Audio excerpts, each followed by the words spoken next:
Alright guys, so here we have a word problem dealing with non-linear systems. So let's go ahead and read it and then we'll talk about how we're going to set it up. So it says the path of two boats can be modeled by the following equations. Okay, so they give you two equations here. Now, this is going to be an equation of an ellipse. Okay, and this here is going to be an equation of a quadratic or a parabola, right? It says, is there a danger of the boats colliding?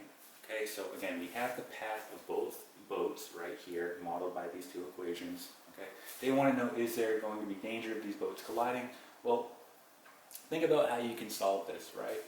So remember when you solve linear and non-linear systems, essentially what you are doing is you are finding the point or points of intersection, right? And that is considered your solution, okay?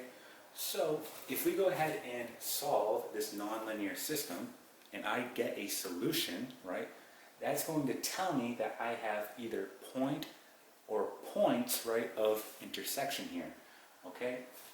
So I'm going to go ahead and try to solve this nonlinear system, and if I get a solution, again, that will tell me that there is danger of these boats colliding, because again, when I get a solution, that tells me that there's going to be either a point or points of intersection. Okay, so let's go ahead and set this up. So we're going to solve. And I'm just going to go ahead and rewrite it. So we have 36 x squared plus 25y squared equal to 900. Right, now we have y minus 3 equal to 1/5 x squared. Okay, so again, we have an ellipse and we have a parabola here. Okay, so think about how you can go about solving this. Remember, when you solve linear and non-linear systems, you can do so by either using substitution or elimination, right? You want to use whichever method is easiest, okay? Well, in this case, it looks like substitution is going to be the easier of the two, because if I look at this equation here, the one of my quadratic, right, or parabola, if I simply just multiply all my terms by 5, right, well, that will get rid of this 1/5 here, and I'll have x squared equals. And then I'll be able to plug that in where I have an x squared in my other equation. Okay, so let's go ahead and rearrange this. So when I multiply all my terms, right, by 5, I'll get the following. I'll get 5y minus 15, okay, equal to x squared. Okay, so at this point, right, I can go ahead and take this and plug it in wherever I see an x squared in my other equation. So let's go ahead and do that. So I'm going to have 36, okay, and then here's my x squared, so I'm going to go ahead and plug it in, 5y minus 15 plus 25y squared, right, equal to 900.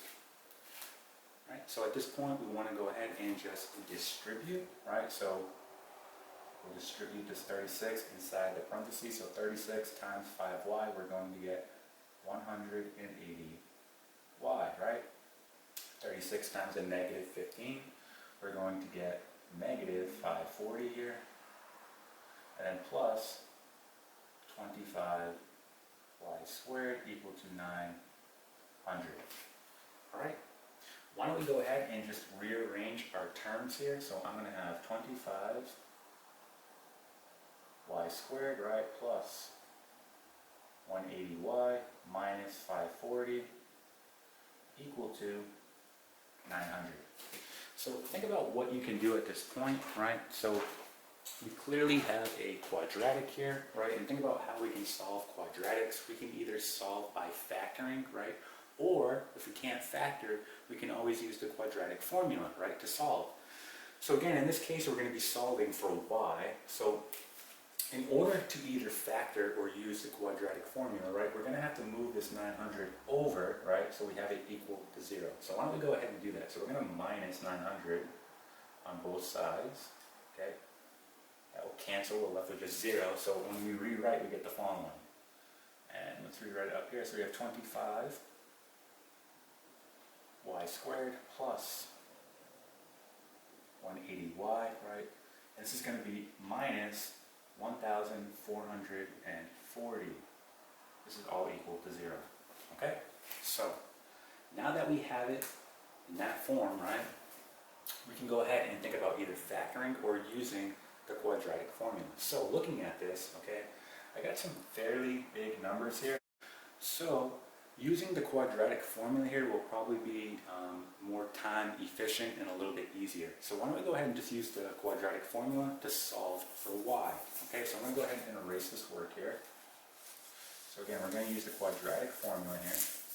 And if you forgot what that was, it's going to be minus b, right, plus or minus the square root of b squared minus 4 times a times c all over 2a.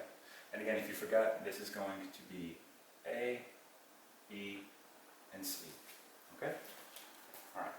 So let's go ahead and start plugging these values in. So again, b is going to be 180, so minus 180 plus or minus the square root of 180 squared minus 4 times 25, right?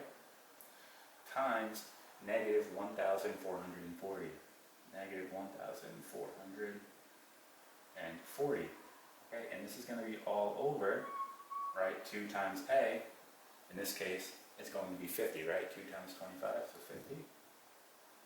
So at this point, we just want to go ahead and clean up, okay, what we have underneath this radical here. So I'm going to go ahead and plug this into my calculator. All right, so rewriting this, we get the following: negative 180 plus or minus the square root of, and when we do all of this underneath the radical, you should get 176,400 all over 50.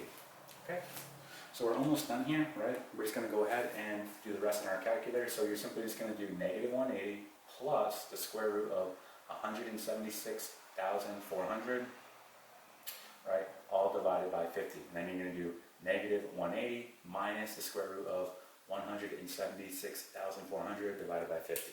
All right, so let's go ahead and do that. So we get negative 180 plus the square root of 176,400 divided by 50. We get 4.8. We get 4.8. Let's do the same thing on the negative now. So we get negative 180 minus, right, the square root of 176,400, and again divided by 50, we get negative 12 here. So I just found what y is. It's going to be 4.8 and negative 12, right? So that's the y value where I could have a possible intersection. All right, so I'm going to go ahead and record these two values up here, and then we can go ahead and plug it into one of our original equations and solve for x. All right, so let's go ahead and erase this work. So we know that y here is going to equal 4.8 and y equals negative 12. Okay?